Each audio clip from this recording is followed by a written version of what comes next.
87% students के जो है वो रिवॉल्यूशन के रिज़ल्ट सीबीएसई ने दे दिए थे और ये कहा था कि 13% स्टूडेंट्स का जो रिज़ल्ट है वो आना बाकी है और वो एक फ़ेज़ मैनर में आएगा। आप में से बहुत से स्टूडेंट्स ने आज कमेंट करके मुझे बताया है कि उनके रिज़ल्ट जो है वो आने शुरू हो गए हैं। हालांकि सीबीएसई की ओर से आधिकारिक रूप से अभी तक कोई सूचना इस वीडियो के किए जाने तक प्राप्त नहीं हुई है कि क्या उन सभी 13% स्टूडेंट्स जिनका रिज़ल्ट जो है वो अंडर प्रोसेस था वो निकाल दिया गया है या नहीं निकाल दिया गया है। फिर भी अगर ये रिज़ल्ट आया है तो ये बहुत ही अच्छी बात है। जी हाँ, नमस्कार, स्वागत है आपका हमारे इस YouTube चैनल पर। मैं मुनमुन श्रीवास्तव आपका हार्दिक अभिनंदन करता हूँ। कहते हैं कि आहट पे कान, दर पे नज़र, दिल में जुस्तजू, वो आ गए, वो आ रहे, वो आए जाते हैं। तो सीबीएसई के तमाम जो देश भर के स्टूडेंट हैं उनकी हालत इन दिनों यही हो रखी है कि जो भी कोई सूचना सीबीएसई को लेकर आती है सारे स्टूडेंट्स अलर्ट हो जाते हैं और सबसे बड़ा सवाल जो उनका यही है और वो ये है कि क्या उनके नंबर बढ़े। अभी जब पीछे झारखंड की एक बच्ची की बात हो रही थी कि जिसके मार्क्स बढ़े थे, उसके बाद गुजरात से भी एक मामला सामने आया जिसमें कहा गया कि 499 मार्क्स आए एक जो है कृषि के, और वो जो है कॉमर्स स्ट्रीम में टॉपर बने हैं और उनके भी मार्क्स अच्छी खासी संख्या में बढ़े हैं। लेकिन यहाँ जो स्टूडेंट्स लिख रहे हैं वो यही कह रहे हैं कि उनके मार्क्स जो है वो नहीं बढ़े और उनका अभी भी जो है वो नो चेंज ही लिखा हुआ आ रहा है। अभी अब से थोड़ी देर पहले जब मैंने कुछ कमेंट्स चेक किए इस वीडियो को करने से पहले, तो कुछ थोड़े मिक्स से कमेंट भी मुझे दिखे।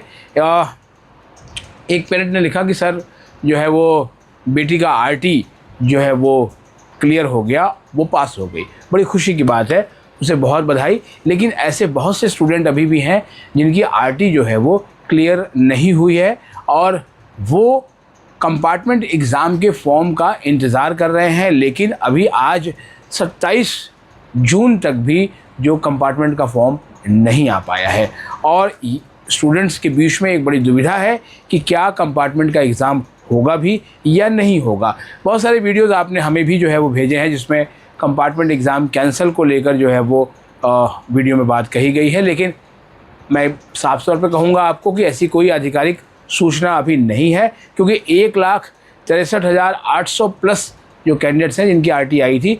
आपको अगर याद हो तो पिछली वीडियो में हमने कहा भी था कि सीबीएसई वो डाटा जो है वो सार्वजनिक करे जिसमें कितने स्टूडेंट्स की आरटी अब तक इस रिवैल्यूएशन प्रोसेस के बाद हट गई। क्योंकि अगर आप टॉपर्स की बात जो है वो सामने रख रहे हैं तो आप उनकी भी बात आपको रखनी पड़ेगी जिनका जो है वो जो मंजिल तक पहुंच नहीं पाए वो।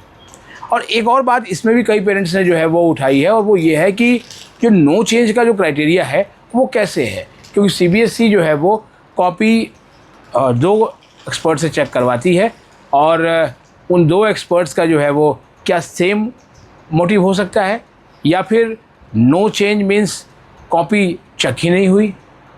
ये भी अपने आप में एक बड़ा सवाल है जिसको लेकर स्थिति साफ नहीं हो पा रही है। क्योंकि आपने कहा तो है कि नो चेंज वालों को आप मौका देंगे कि वो आएँ और अपनी आंसर स्क्रिप्ट देखें, लेकिन एक एक दिन जो है वो बहुत भारी बीत रहा है स्टूडेंट्स के लिए। क्योंकि एग्ज़ाम और एडमिशन इनको लेकर जो है वो बीच में स्टूडेंट दुविधा में फंसे हुए हैं और कहीं ऐसा ना हो कि उनका पूरा वर्ष जो है ख़राब हो जाए। आपने कंपार्टमेंट की जो डेट है वो डेट आपने वही रखी हुई है, लेकिन उन स्टूडेंट्स का क्या जिन्होंने अपनी कॉपी मांगी थी, आपने जो है वो दी और उसके बाद जो है वो स्टिपुलेटेड टाइम में वो अप्लाई नहीं कर पाए या करने नहीं दिया गया या कोई और टेक्निकल ग्लिचेस थी, वो भी स्टूडेंट्स हैं और उनका भी शायद एक बड़ा जो है वो नंबर है। क्योंकि लगातार मैं रोज़ कमेंट पढ़ता हूँ और जिन स्टूडेंट्स के पास जो है वो हमारा नंबर है तो वो सीधे व्हाट्सएप भी कर देते हैं। कई पेरेंट्स ने तो कॉल भी कर दी कि सर जो है वो ये क्या हुआ, हमारी बेटी का आरटी तो हटा ही नहीं, उसको 3 मार्क्स की और ज़रूरत है लेकिन केवल उसे 5 मार्क्स दिए गए और इसकी वजह से जो है वो अब वो दुविधा में है। कुछ स्टूडेंट ने यहाँ तक भी लिखा है कि वो प्राइवेट कैंडिडेट के तौर पर एग्ज़ाम देंगे आरटी और ये उनका लास्ट अटैम्प्ट है। मुझे ये समझ में नहीं आया कि ये लास्ट अटैम्प्ट कैसे है, लेकिन फिर भी अगर ये उनका सवाल है तो इस पर सीबीएसई को सोचना चाहिए। अब बात ये करते हैं कि आखिर जो है वो सीबीएसई हाथ पर हाथ धरे बैठा है या बहुत द्रुत गति से काम कर रहा है। स्पीड से काम करने की उसकी स्पीड तो दिख नहीं रही है, क्योंकि अगर दिख रही होती तो इतना लंबा जो है वो ये टाइम नहीं खिंचता। स्टूडेंट्स ने ही सॉल्यूशन बताया था कि 15 से 20 नंबर की अगर ग्रेस मार्क्स दे दिए जाएँ स्टूडेंट्स को, बाकायदा इसको लेकर हैशटैग भी चलाए गए, लेकिन CBSE ने इस पर विचार नहीं किया। अपनी ओर से अनुमान और आकलन करना जो है वो अलग बात है कि हाँ ग्रेस मार्क्स दिए गए हैं, ग्रेस मार्क्स मिले हैं, लेकिन ऐसा कुछ नहीं है, क्योंकि मॉडरेशन हुआ या नहीं हुआ इसको लेकर कोई जानकारी CBSE ने जो है वो नहीं दी है। और जो सूत्र है CBSE के, उन्होंने भी इस बारे में कोई कंफर्मेशन रिपोर्ट नहीं दी कि हाँ ऐसा हुआ था। और तीसरी बात, ऐसे स्टूडेंट भी हैं जो ये जानना चाहते हैं कि अगर उनके अंक बढ़ गए हैं, और CBSE ने कहा था कि अगर अंक बढ़ेंगे तो वो उनका जो है पैसा वापस करेगी, तो आखिर उनको उनका रिफ़ंड जो है वो कब मिलेगा, ये भी CBSE को साफ कर देना चाहिए। लेकिन अभी बात सिर्फ रिवॉल्यूशन के रिज़ल्ट की, क्योंकि अगर स्टूडेंट जो है अभी भी इस पशोपेश में है कि उसके अंक कितने हैं। अब आपको बताएं कि दिल्ली विश्वविद्यालय ने CUT के बाद CSES पोर्टल पर रजिस्ट्रेशन का फॉर्म जो है वो निकाल दिया है।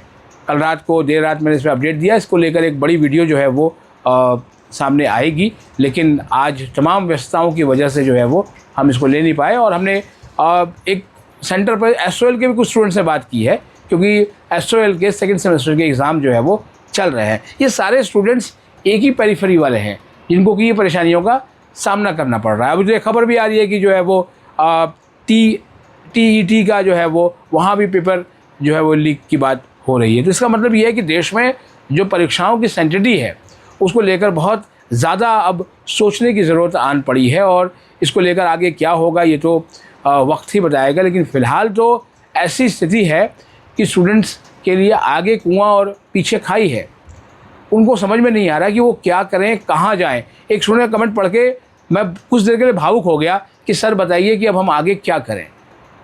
एक स्टूडेंट ने लिखा कि CBSE को जो है वो कई मेल कर चुके हैं और उनकी हेल्पलाइन पे फ़ोन कर चुके हैं, और CBSE वाले कहते हैं कि हम कुछ नहीं जानते, ठीक है, आप वेबसाइट देखते रहें, जो होगा उसी पे होगा, ठीक है, या फिर डिजी लॉकर चेक करें, वहाँ आपकी अपडेटेड मार्कशीट जो है वो आ जाएगी। तो सवाल ये है कि एक तरफ तो आपने जो है वो न्यायालय को बताया कि कोई भी स्टूडेंट्स आएगा उसके जेन्युइन कंसर्न होगा तो हम जो है वो डील करेंगे, और एक तरफ जब स्टूडेंट आपसे संपर्क करने की कोशिश कर रहा है तो आप जो है वो उसको ठीक से रिप्लाई भी नहीं दे रहे हैं, ये स्टूडेंट्स का दावा है। अब एक सवाल ये भी देखते हैं कि कुछ लोग ये भी कह रहे हैं कि CBSE जो है वो बहुत बड़े लेवल पर स्टूडेंट्स का कंपार्टमेंट का एग्ज़ाम नहीं कराना चाहती है, इसीलिए वो भीतर ही भीतर उनके जो RT जिन स्टूडेंट्स की आई है उनको लेकर कुछ प्लान कर रही है। लेकिन ये क्या है इसके बारे में अभी कोई खुलासा जो है वो नहीं किया गया है, तो इसीलिए जब तक इसके बारे में कोई ठोस सूचना प्राप्त नहीं होगी तब तक बताना मेरे लिए पॉसिबल नहीं होगा। और एक बात आपको और भी कहेंगे कि जिन स्टूडेंट की RT आ रखी है, अब थोड़ा सा जो है वो संजीदा भी हो जाए, क्योंकि अपने उस विषय को भी देखते रहें। यहाँ जो चीज़ें चल रही हैं वो तो चली रही हैं, और एक वरिष्ठ पत्रकार होने के नाते आपकी जो आवाज़ है वो लगातार हमने जो है वो बुलंद की है, और मेरी कोशिश है कि ये सूरत जो है बदलनी चाहिए। और कई पेरेंट्स ने जो है वो धन्यवाद भी दिया है कि हमारे बच्चों के नंबर बढ़े हैं। अगर ऐसा हुआ है तो आप सभी बधाई के पात्र हैं, क्योंकि आपने बाकायदा जो है वो एक्सप्लेनेशन बना के CBSE को दिया, और CBSE ने उस पर विचार किया, और उसके बाद जो है वो आपके बच्चे का समय बचा। लेकिन ये जो समय है और ये जो न्याय संगत व्यवस्था है वो सारे स्टूडेंट्स के लिए होनी चाहिए, ना कि एक या दो स्टूडेंट्स के लिए। उम्मीद करेंगे कि CBSE अपनी साख बचाते हुए इन सब पर जो है वो विचार करेगी और बहुत जल्द जो है वो कोई निर्णय लेगी, क्योंकि बाहर ये कहा जा रहा है कि नो चेंज मतलब नो कॉपी चेकिंग। तो इस स्थिति को भी जो है वो साफ़ करने की कोशिश है। और आपको ये वीडियो कैसी लगी कमेंट करके आप ज़रूर बताइएगा, और अपने सवाल जो हैं वो लिख दीजिए, क्योंकि जो आपके सवाल हैं उसको आप देख सकते हैं कि पूरा ये पब्लिक डोमेन में है, और उसे देश की तमाम अथॉरिटीज़ के साथ साथ जो ज़िम्मेदार लोग हैं वो भी पढ़ते हैं। तो इसलिए अपना कमेंट जो है वो लिखने से बिल्कुल भी ना चुकें, और इस वीडियो को लाइक करके हाइप ज़रूर दें, और हमारे चैनल पर नए हैं चैनल को सब्सक्राइब कर लें और इसे अपने दोस्तों के बीच शेयर करें। मिलते हैं एक और एपिसोड के साथ, तब तक के लिए नमस्कार।